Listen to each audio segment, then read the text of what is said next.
We are beginning the week with Captain America 363. This is a story that I am going to say is the first story with Bane. It is Bane's first story. It is a story that properly introduced Bane. It is the first story where Bane took the focus as the villain, or the main villain. Great issue, but I will say the cover is pants. It looks like preliminary art or a mock-up that they would run in Marvel Age. It doesn't look like a finished cover. It doesn't bother me too much because I love the issue and the story, but I would be lying and allowing a bias to permeate things if I didn't say the cover is shocking. You know what it looks like? That Secret Wars II advert where they had the phony Doctor Strange cover that was just the Andy book art of him as the cover. This is by Marky Mark J and Kirsten DeWitt. This is inching closer to the latter's departure from the series. I think he has 3 or 4 more issues in him. Bane has captured Rachel Diamond. He makes a habit of this. Bane, he had appeared before this, in the story preceding this. That was his true first appearance. The wonderfully fun 6-part Blood Stump on a Captain America story I think most people should read, simply as an example that Captain America has a lot of storytelling in him, rather than the same odd rehashes of the same ideas. The plot of that sees Baron Zero, with the aid of Batroc and his brigade, they go in search of the magic moon gems, chiefly the ones tied to the odd 70s Monster Hunter star, Blood Stump. They are pursued by Captain America and his unlikely ally Rachel Diamond, and the story has so much going for it. We have the fun dynamic between Captain America and his fawning team-up partner. We have a fun treasure hunting race aspect. A story that goes all over the place in terms of setting. It is a very international adventure. And we have plenty of Indiana Jones-esque set pieces. We were also introduced to Bane. Captain America 359 featured his first appearance. That is him, top right, on a tree. A lot of people say it is a cameo, and it doesn't count as his first appearance, but I dislike that pedantry. He was in the comic, he was in the story, he even has a line. One of the reasons people say it's not his real first appearance is because the next issue probably hands him a much cooler entrance. Something that would make a far better first appearance reveal. He is a mysterious stalker who has been following this race for the gems. His role in the majority of the story is lingering in the background, threateningly. He is a stowaway in Captain America's Quinjet, but he also weirdly ends up having a very conspicuous part in the climax, while the comic tries to maintain everyone else's lack of awareness of his presence. The more important scene is when he is unveiled to us and we learn his name, and he knocks out Rachel Diamond, which leads us to where we are now.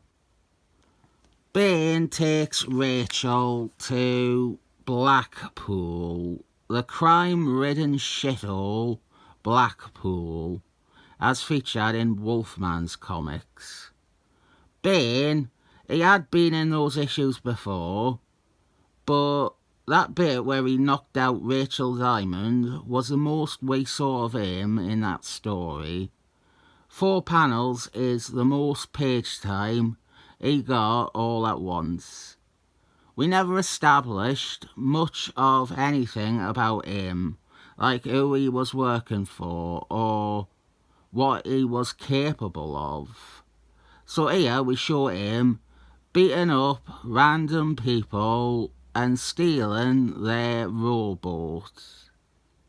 Captain America, he thinks Rachel Diamond just split, that she left unannounced. He doesn't know that she was kidnapped. He doesn't even know Bane exists yet. Bane is great, and his design needs complimenting. Kirsten DeWitt created a design that if you described it to someone, it would sound like a really shite villain design. But he came up with something that looks intimidating, creepy, cool, and badass. I hate saying badass, but it is appropriate when it comes to Bane. That is one of his selling factors. He legitimately, surprisingly, looks badass. Bane is badass. Bane is maybe the most enduring of Marky Mark G's characters from Captain America. Not only does he become a recurring enemy in his own run, but many runs after recognise Bane as someone who should be a big enemy of Captain America. Marky Mark G's main idea when he began writing Captain America was wanting to showcase and develop a strong rogues gallery for Captain America, and I personally think he did so brilliantly. But a lot of his new villains wound up being chewed up and spat out by other writers. Bane is the exception. In a sense, Marky Mark G succeeded at what he wanted to do because he created at least one villain who rose to the same level as the likes of Red Skull Man, Baron Zero, and Madame Hydra's. We get a very tiny hint here, I don't think too intentional however, that Bane recognises Rachel Diamond from their shared past. He calls her a sorry piece of street meat.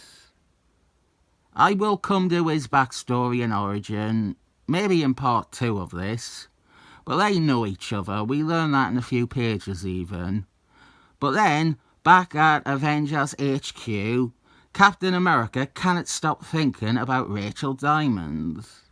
He really enjoyed his Marvel team-up with her. He thinks she is great. He is missing her straight away. He's very obviously becoming attracted to her. He cannot get her out of his head. And neither can the readers. She was the breakout star of Bloodstump Un. It wasn't just that she was crushing on Captain America. Rachel Diamond was properly helpful and useful throughout the story, and at no point did she waver in the slightest from a partnership with Captain America. They had worked together once before, and she tried to get him to smash her in the middle of a mission. Great character. I will have mentioned this before, but you know, there is a Captain America porn that features Rachel Diamond, but she doesn't shag Captain America. She's gangbanged by Falcon Man and the Flash, one of my favourite Marvel characters. Very disappointing. The trip to Blackpool in this issue extends the globe-hopping flavour of the previous story arc and it acts as a neat tie-in or reference or crossover with the Wolfman comics that the country originates from. It makes sense that a scumbag like Bane would know his way around Blackpool. He takes Rachel to a whorehouse, which we confirm he frequents, and he holds her as prisoner there. What I love is that we have the damsel in distress story, but Rachel Diamond is constantly seen to be able to fend for herself. She is able to disarm Bane, and she would have been able to escape if Bane wasn't able to stagger her with the revelation that he knows her ad nickname, Ratzel. Bane is very competent. That is the real reason she is unable to free herself. She shoots him with his own weapon. She fires a bolt into his abdomen, and he just pulls it out, barely flinching. I have always felt that the shared history between the two characters was too small universe syndrome. There was a more reasonable way to have the two share some history, which was by saying that they met at Taskman's training school thing. But rather we find out they already knew each other even before either pursued mercenary or supervillain careers. Bane is using Rachel Diamond as bait to lure Captain America into a trap. We still don't have a grasp of Bane's motives, or who he is working for. He mentions his boss won't be happy with how the blood stump hunt went down, but we are keeping it mysterious. Captain America and his pilot, John James Simmons Jr., they fly off to Blackpool to save Rachel Diamond. We have more rejection of the damsel in distress role. Rachel Diamond fights to free herself. She struggles, but I want to address the rape thing. She is not raped in this story. I don't think Bane's intention was ever to rape her ear. Where he took her, you might get the implication from that, but the comic presents the notion that Bane took her to this brothel because it was somewhere that they knew him, and that he would be able to stash her as a prisoner. Bane has raped Rachel Diamond, though. That is a miserable piece of backstory we learn in 37 issues' time. And he will imprison her in dungeons and shit after this. And I do believe it is completely in character for Bane to rape her. But do I want Rachel Diamond to be raped again and again by Bane every time he captures her? Fuck no. I'm sure Marvel would love to say that she was raped 100 times so that they would have an excuse to have her be a big villain for a new crossover anyway.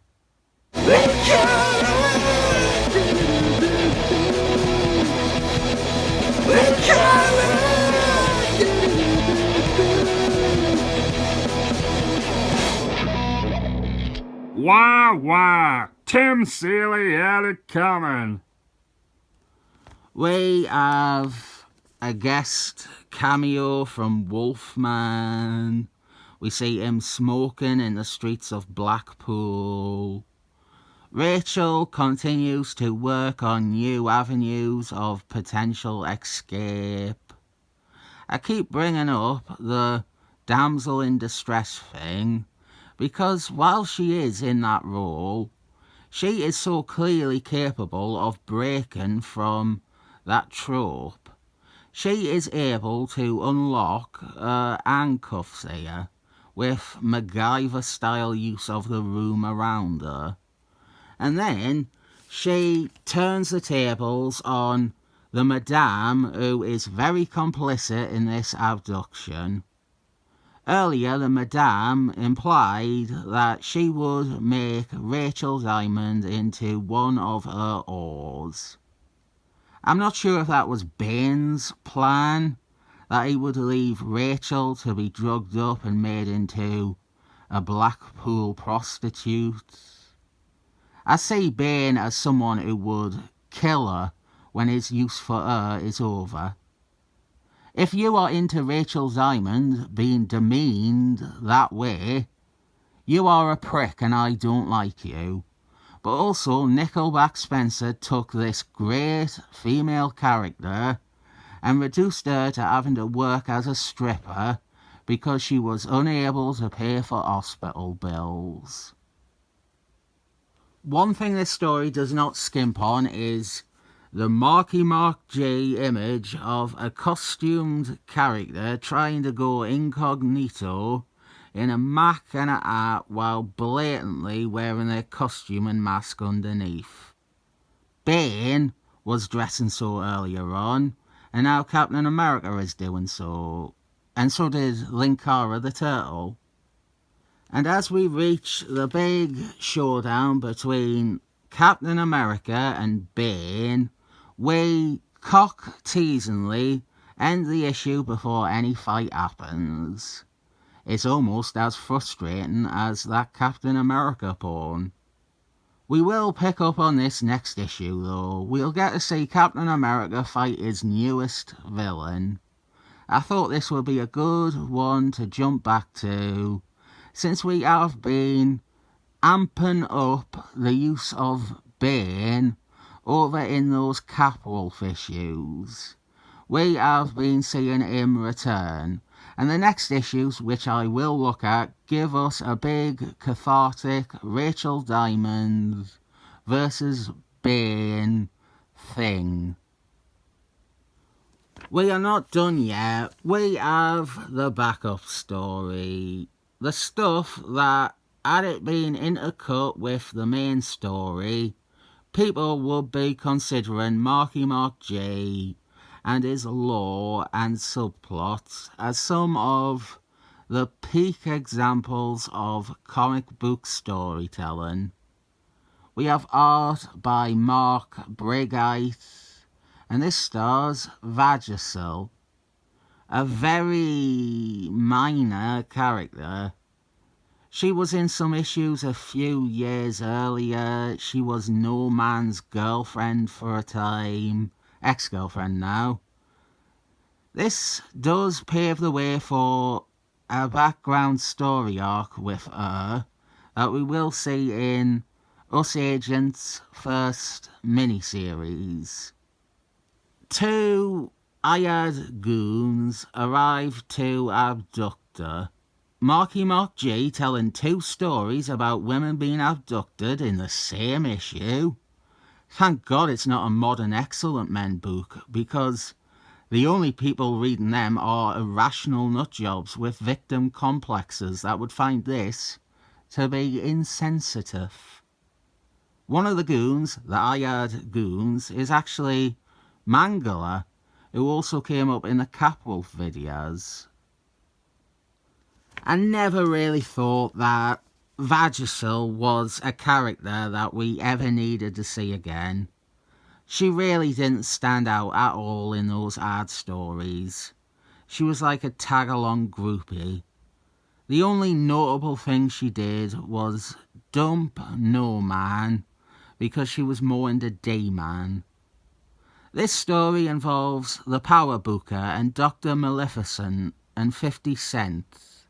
Familiar territory we see often in Marky Mark J's Captain America run. And Dr. Maleficent is attempting to blackmail Vagisil into killing 50 Cent. Because, you see, 50 Cent is in hospital after He was subjected to the power machine for far too long.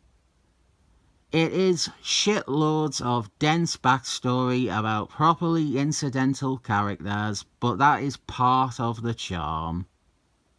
Maybe if Vagisil had been better integrated into the book's cast, it wouldn't feel as tangential.